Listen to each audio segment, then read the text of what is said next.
In today's video, we delve into the history of one of the most infamous figures in American crime history, Theodore Kaczynski, also known as the Unabomber. Born on May 22, 1942, in Chicago, Illinois, Theodore Kaczynski was a child prodigy. He excelled academically from a young age, particularly in mathematics. At just 16, Kaczynski was accepted into Harvard University, where he studied mathematics. However, his time at Harvard was marred by his participation in a controversial psychological experiment. Let's talk about this experiment. In 1959, during his sophomore year at Harvard, Theodore Kaczynski was recruited for a psychological experiment. This experiment was led by psychologist Henry A. Murray, and it lasted for 3 years. The experiment involved a process that Murray himself described as vehement, sweeping, and personally abusive interrogations. The participants, including Kaczynski, were asked to write a detailed essay summarizing their worldview and personal philosophy. After submitting their essays, each of the students was seated in front of bright lights, wired to electrodes, and subjected to harsh interrogations. During these sessions, members of Murray's research team would attack the student subjects' ideals and beliefs, as gleaned from their essays. The goal of the experiment was to assess the value of interrogation techniques used by law enforcement and national security agents in the field. However, the study clearly violated today's ethical standards. The procedures were designed to break enemy agents and render them so damaged that they would be operationally useless. It is reasonable to expect that they would have the same consequences for vulnerable young people who did not have specialized training to resist interrogation. Kaczynski later described this experiment as the worst experience of his life. Some believe that this experiment might have played a role in shaping Kaczynski's views and actions later in life. However, it's important to note that this does not excuse or justify the harm caused by his actions as the Unabomber. After a brief stint as an assistant professor, Kaczynski moved to a remote cabin in Montana. There, he lived a primitive lifestyle without electricity or running water.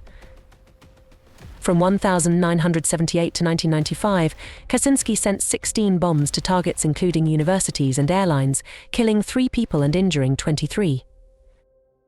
The investigation into the Unabomber, codenamed for the university and airline bombing targets involved, was a massive undertaking.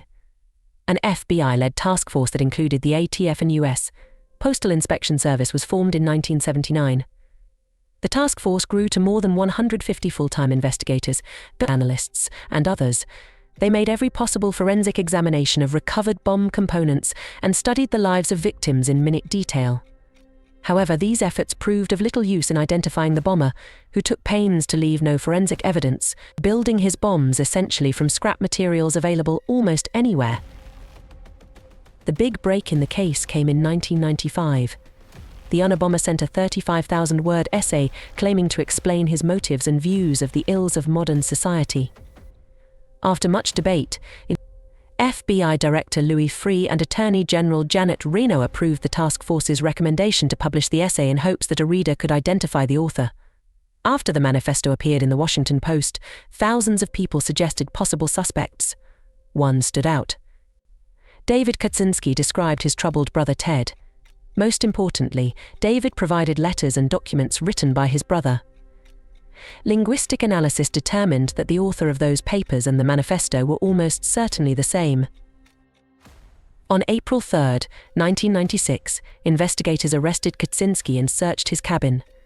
There, they found a wealth of bomb components, 40,000 handwritten journal pages that included bomb-making experiments, and drafts of the manifesto. Kaczynski was later arraigned in Sacramento and charged with bombings in 1985, 1993, and 1995 that killed 2 people and maimed 2 others. He was sentenced to life in prison without the possibility of parole. But why did he do these actions? Theodore Kaczynski had a complex set of motives behind his actions. He was deeply critical of modern society and technology, and he expressed these views in a 35,000-word essay, often referred to as the Unabomber Manifesto. In his manifesto, Kaczynski argued that the Industrial Revolution and its consequences had been a disaster for the human race. He believed that technology had led human beings away from nature and towards what he called surrogate activities such as popular entertainment and sports.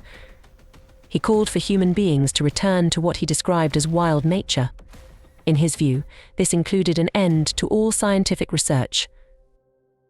However, entries from his diaries and journals revealed different motives for his deadly bombings. He wrote, "My motive for doing what I am going to do is simply personal revenge." This suggests that his actions were not solely driven by his ideological beliefs, but also by personal grievances. There is also a TV series about him. The series is called Manhunt Unabomber. It provides a fictionalized account of the FBI's hunt for the Unabomber. The series premiered on Discovery Channel on August 1, 2017. Please note that while the series is based on real events, it is a dramatized account and may contain fictional elements for narrative purposes. Always refer to factual and historical sources for accurate information. The story of the Unabomber remains a chilling reminder of the fine line between genius and madness. Thanks for watching. If you found this video informative, please like, share, and subscribe for more.